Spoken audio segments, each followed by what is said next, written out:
Hey, hey, hey, it's your girl, your favorite paralegal, aka Cassandra Lynn, and welcome to Legal Doc Talk 24/7. Hey, y'all. So, I'm not sure if you guys have seen this, but this is a story that I believe Channel 7 News in Detroit covered in regards to Naziah Harris. Um, the title of it is Years Before Naziah Harris, Unaliving case, CPS warned repeatedly about the alleged unaliver. Now, we have dove into his criminal past, his criminal history, his ex offender registry.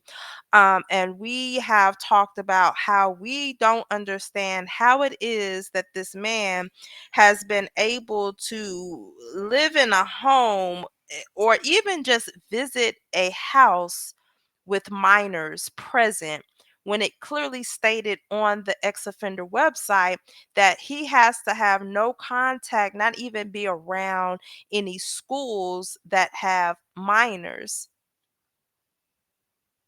This is crazy. Another thing, Shannon Harris' aunt, I can't recall her name at this time, and the cousin, they actually ended up on a podcast on another content creator's channel, and they were given their intake on the preliminary hearings afterwards. And I've listened to it, and they have mentioned so many times that they've contacted CPS in regards to the well being of the children that were in their possession, whether it was at the mother's house, Annette's house, or whether it was at Shannon's house. And I've just concluded that CPS failed them, like they failed so many other kids, not just Naziah, but CPS has failed each and every child that was placed in those homes, that lived with Annette and Shannon and even Marquita, right? I've read a lot of comments over the past few days, and that's what I was doing while I was sick, just kind of keeping my ears and eyes open on the internet streets. And a lot of people had a lot of things to say about, well, if they reported it, why didn't they go over there and just take the kids? And it is easier said than done. You just can't walk up to somebody's house and just take kids and expect Annette or Marquita or Shannon not to do anything about it. They will probably even call the police. And then that's a whole other situation that you have to deal with. Now, me personally, I wouldn't even care. I'll go to jail. And I was like, you call the police on me and I'm gonna air out all your business. I've always blamed not everybody in that family, but those that could do stuff legally. I did blame because those children shouldn't have to go through that. But the biggest thing here is the CPS. CPS has a job and a duty. They get paid, like the federal government pays these different companies, these the Department of Health and Human Services, right? Why is it that they are unable to do their job? And it's not just in Detroit, it is everywhere. CPS has failed miserably.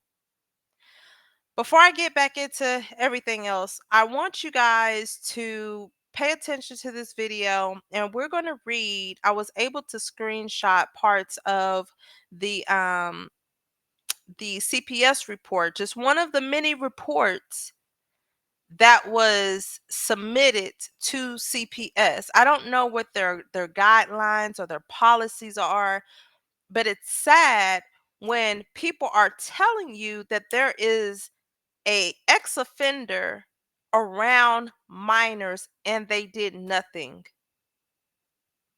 This is on a whole different level. a whole different level. But let's tap into this video right quick.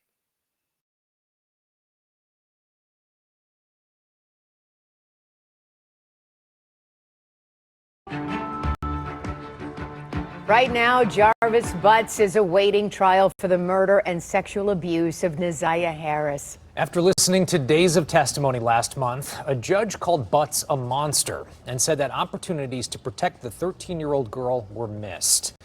Tonight, the 7 investigators are revealing years of warnings that preceded Butts' alleged crimes. Warnings that family members say were made to Children's Protective Services that could have saved Neziah's life. Here's what 7 investigator Ross Jones has uncovered. You look at that face, and you do not see the horrors that she had gone through in her short life. The exploitation, the molestations, the sexual abuse, and the pregnancy that she was concealing. Years before Jarvis Butts would be charged by Wayne County's prosecutor, accused of killing and sexually abusing 13-year-old Neziah Harris, Harris's own relatives say they saw the warning signs and told anyone who would listen. So that at that point, I was like, this is too much. I'm calling CPS. I tried not just once, but multiple times for them to take me serious in what I was saying. Kiwana Morton and her cousin Jernell are both relatives of Neziah Harris. In February of 2022, Jernell says she learned of allegations of improper touching involving Butts and other small children. She says she was told about the claims while talking to her niece, Jarvis Butts' girlfriend, and that the alleged victims were Neziah Harris and 2 other children. I was just like, oh my God, I was not crazy. This needs to be looked into. She says she took the claim seriously in part because Butts was on the sex offender registry, having spent more than 8 years in prison for third-degree criminal sexual conduct. She didn't alert authorities at first because she believed her niece would notify police. But weeks later, Jernell did notify Child Protective Services. Her complaint came in on April 13, 2022. There was an incident at a birthday party, the complaint reads. One of the children that attended the party accused Jarvis of sexual abuse. Neziah, and name withheld, reported that Jarvis touched both of them inappropriately as well. Jarvis touched, name withheld, in her private area, and it hurt. Jernell made the complaint over the phone. They basically told me if they needed me for anything else, they would reach out. The next day, Jernell would receive a text from her niece, Butts' girlfriend, confirming that CPS had contacted her. CPS called me, the text reads. They called about the well-being of my kids. Then they called back to get Jarvis info. A CPS spokeswoman would not tell 7 News Detroit if investigators ever questioned Neziah Harris after receiving the complaint. But we do know it wasn't the only complaint filed with CPS, naming Jarvis Butts. And it wasn't easy for me to call Protective Services just because of the horror stories that you hear. Kiwana Morton said she heard about the same allegations against Butts from a conversation with his girlfriend. 2 months after her cousins called to CPS, she would file her own complaint. I told them that there's a problem and they need to be aware of it. I am 90% sure that there's sexual abuse going on within the home. Did you specifically mention Jarvis by name? Yes, absolutely. Internal CPS records we obtained show that investigators looked into that complaint, conducting a face-to-face interview with Butts, who strongly denied the allegation. A forensic interview was conducted with the alleged victim, and no disclosures were made. CPS said the home was clean and free of observed safety concerns. The allegation was denied, assigned a low-risk level. These are 2 complaints of at least 5 filed with CPS since 2015, naming Jarvis Butts. Okay, so those are 5. Sexual abuse. Parent, no preponderance. They found no evidence. Improper supervision, no evidence. Threatened harm. Non-parent adult living in the home, no evidence. Threatened harm. Parent's boyfriend, girlfriend living outside the home, no evidence. Let me see. They allege concerns about I ain't possible see the other part. molestation, physical abuse, or living conditions. Some of the complaints are generic, and none would ultimately substantiate that Butts was improperly touching children. Just over a year after the last complaint on record, Butts would be charged with sexually assaulting and murdering Neziah Harris. I'm brokenhearted. because this could have been prevented. All of it. All of it could have been prevented. Attorneys for Jarvis Butts declined comment for this story, citing his pending criminal case. As for CPS, a spokeswoman for the Department of Health and Human Services said that their hearts go out to the family and friends of Neziah Harris. They said that state and federal laws prohibit them from commenting on what we just reported, but that they are committed to ensuring the health and safety of all children. I'm Ross Jones, 7 News, Detroit. Who that? Y'all heard that? So CPS can comment, and I get it. They're federal, government. Um, but the concern is, okay, you didn't find any evidence based off of your conversation with this adult. However, did anybody at any moment say, oh, they mentioned that he's an ex offender? Let me check the registry. I really want to know what the thought process was, because I'm pretty sure they've mentioned, the aunt and the cousin mentioned to CPS that this man was on the registry. I don't even care if Shannon, Marquita, and Annette lied. Why didn't a CPS worker prompt themselves to say, let me just check to see if this is true? Because it is accessible by the internet. It is open record. It is there. It is public. You could type this man's name in and you can see.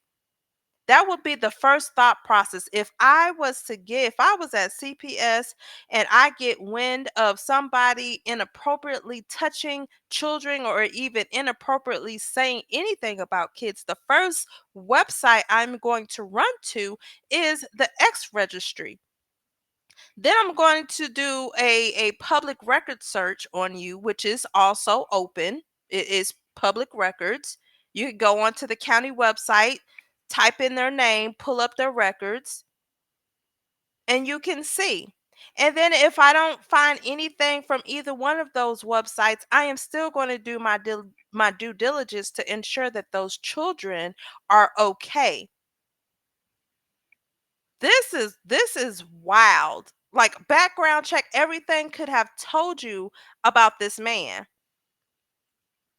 Lastly, what I'm gonna pull up is the CPS report, and let me see, because this is my Windows app to my phone. So y'all ignore everything else. Ain't really nothing, but I'm gonna read this to you. Um, ooh, let me see. So, allegations. Hold up. Let me put this on a Word document to see. Oh, sometimes I just be tripping.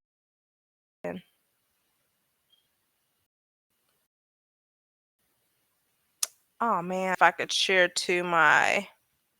Oh, there we go. Here we go. Don't say. Let's see what this pulls up. Because I want everybody to be able to see this. And I'm going to read as much as I can. So the allegations state that blank is the mother of, and it names obviously the children.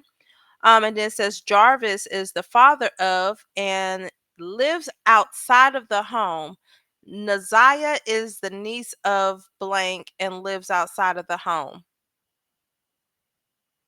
I'm going to pause right there because y'all just took this. I guess they took everybody word for it. He don't live there. He don't live there. But the fact of the matter is, he ain't supposed to be going around kids, period. Not even his own kids. Let's start with that. Anywho's going on. It says there was an incident at a birthday party. One of the children that attended the party accused Jarvis of sexual abuse. Neziah and Blank reported that Jarvis touched both of them inappropriately as well. Jarvis touch blank is in her private area and it hurt. This was never reported. Jarvis is an ex offender and a felon. Well, it would happen if I would have read. It states right here that he is an ex offender and a felon. Blank is sending pictures of herself on Instagram. Blank was asked to send a picture of her privates and to play with her private for a person on the phone. Blank, instead of talking with her and reporting the information to law enforcement.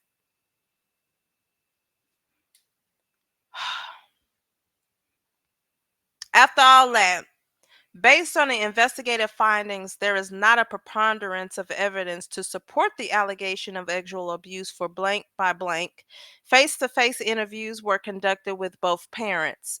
So, y'all had the kids in there with the parents. Like, what do you think? Do you honestly think that a kid is going to sit there and tell you anything when both of their parents are present? Make that make sense. According to Mr. Butts, he has not seen the children he has with blank in months. He stated he's not sexually abused any of his children in any way. He stated it's blank someone would say that about him. He stated it doesn't look good either that when you look him up he was convicted as a ex crime. However, that was 20 years ago. Mm, more like 10. According to blank, was shocked at the allegations, and this was all new to her. Blank stated her three oldest children asked for their father all the time, and he would come over every time they call. But yet you said that you wait. What he say? According to Butts, he has not seen the children he has with blank in months. But yet down here, you stated that the three older children asked for their father all the time, and he would come over every time they call him. Hmm.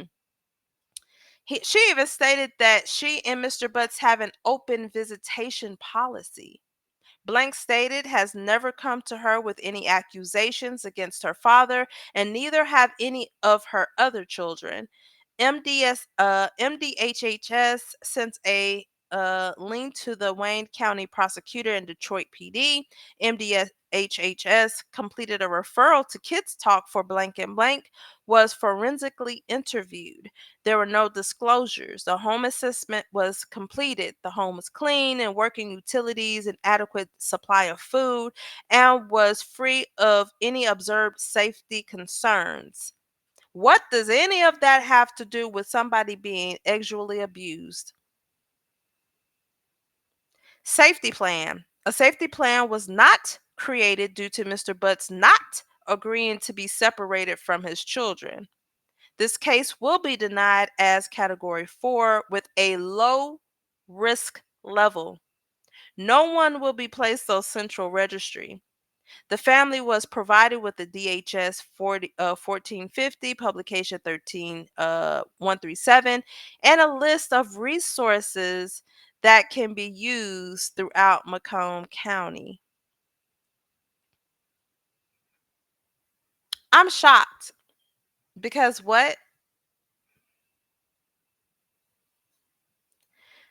So you deem this as a low risk level. I don't even know what a category for. Hold on, let's see. Category for low risk level CPS. What does this mean?